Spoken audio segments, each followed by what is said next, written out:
बिस्मिल्लाहिर्रहमानिर्रहीम। सही बुहारी हदीस नंबर 559।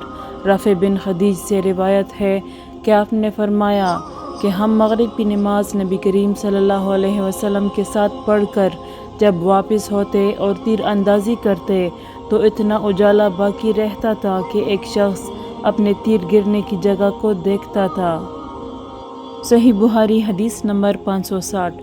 मोहम्मद बिन उमर बिन हसन बिन अली ने कहा कि हज्जाज का ज़माना आया और वह नमाज देर करके पढ़ाया करता था, इसलिए हमने हज़रत जाबिर बिन अब्दुल्ला रज़ी अल्लाह अन्हु से इसके बारे में पूछा तो उन्होंने फरमाया कि नबी करीम सल्लल्लाहु अलैहि वसल्लम ज़ोहर की नमाज ठीक दोपहर में पढ़ाया करते थे।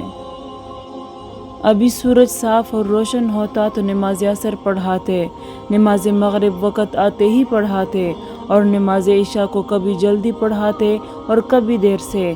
जब देखते कि लोग जमा हो गए हैं तो जल्दी पढ़ा देते और अगर लोग जल्दी जमा ना होते तो नमाज में देर करते और लोगों का इंतज़ार करते।